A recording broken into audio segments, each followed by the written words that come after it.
কিন্তু সমস্যাটা হচ্ছে ওই যে টাকাটা, ওহাবিবাদের টাকা কোথায়? এইটা হচ্ছে পেট্রোডলার। সৌদি আরব যে টাকা দিয়ে বিলিয়ন বিলিয়ন ডলার দিয়ে আপনার সারা পৃথিবীতে এই লোক পাঠাচ্ছে। ইব্রাহিম ভাই যেটা বললেন, সারা পৃথিবী, বাংলাদেশ তো নয়, সারা পৃথিবীতে এদেরকে ওই যে মদিনা বিশ্ববিদ্যালয়তে বিভিন্ন প্রতিষ্ঠানে তাদেরকে বৃত্তি নিয়ে যাচ্ছে, মাথার মধ্যে ওহাবিজম ঢোকাচ্ছে, পড়িয়ে শুনিয়ে সব দেশে ছড়িয়ে দিচ্ছে।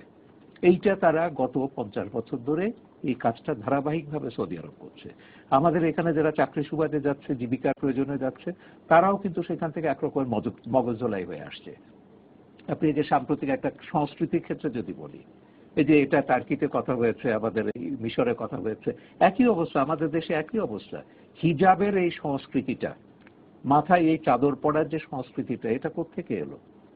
আমাকে মিশরের বন্ধুরা বললেন, বলে তুমি আমাদেরকে, পাকিস্তানের বন্ধুরা বলেছেন 60-এর দশকে, 50-এর দশকের আমাদের সিনেমাগুলো দেখো।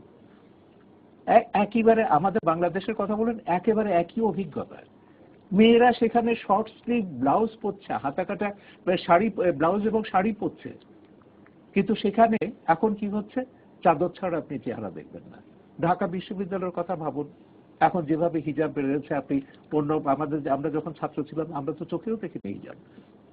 হিজাব ওখান থেকে আসছে।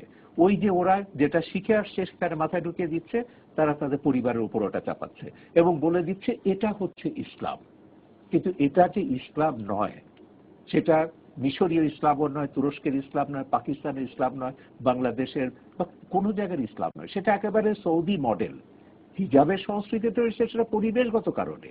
ইসলাম আসার বহু আগে থেকে এরা এত পরিবেশগত কারণে তারা মাথায় কাপড় দিতে হতো মরুভূমি লু হাওয়া থেকে বাঁচার জন্য, ছেলে মেয়ে নির্বিশেষে পুরো মাথা মুখ সব ঢেকে ফেলছে, লু হাওয়া, গরম বালি গেলে ফোসকা পড়ে যাচ্ছে। কিন্তু সেটা এখন ইসলামে সেটা রেখে দিয়েছে, ওটা তাদেরকে পড়তে